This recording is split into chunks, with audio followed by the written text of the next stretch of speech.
ఈ రోజుల్లో ఒక ప్రశ్న చాలా ఎక్కువగా వినిపిస్తోంది కదా, భగవంతుడు నిజంగా ఉన్నాడా? కొంతమంది నమ్ముతారు, కొంతమంది నమ్మరు.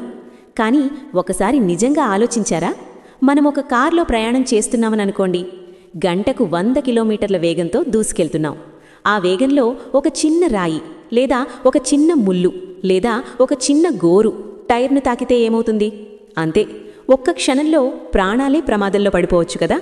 అలాంటప్పుడు రోజూ మనం ప్రయాణాలు చేస్తూనే ఉన్నాం. అన్ని రోడ్లు పర్ఫెక్ట్గా ఉంటాయా? అన్ని టైర్లు కొత్తవేనా? అన్ని డ్రైవర్లు ఎప్పుడూ అప్రమత్తంగానే ఉంటారా? కాదు కదా. అయినా సరే ఎన్నో ప్రయాణాలు, ఎన్నో ప్రమాదాల అవకాశాలు అన్నీ దాటుకుని మనము సురక్షితంగా గమ్యస్థానానికి చేరుకుంటున్నాం. ఇది మన గొప్పతనమా? మన తెలివితేటలేనా? మన అదృష్టమా? లేదా మనకు తెలియకుండా మన వెంటే నడుస్తున్న ఒక శక్తి ఉందా? ఆ శక్తినే కొందరు భగవంతుడంటారు. మన కళ్లకు కనిపించకపోయినా మన ప్రాణాలను కాపాడుతున్న శక్తి అది కాదా? ఒక్కసారి ఆలోచించండి. మనకు ఏ ప్రమాదం జరగకపోవడమే ఒక అద్భుతం కాదా? అందుకే భగవంతుడు లేడు అని చెప్పే ముందు మన జీవితాన్ని ఒక్కసారి వెనక్కి తిరిగి చూసుకోవాలి.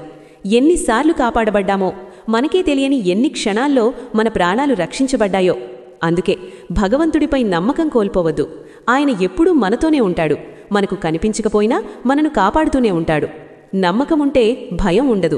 నమ్మకముంటే జీవితం సురక్షితంగా ముందుకు సాగుతుంది. ఈ మాటలు మీ హృదయాన్ని తాకితే వీడియోకి ఒక లైక్ చేయండి. మీ స్నేహితులతో తప్పకుండా షేర్ చేయండి. ఇలాంటి ఆలోచనల కోసం మా ఛానల్ను సబ్స్క్రైబ్ చేయడం మాత్రం మర్చిపోకండి.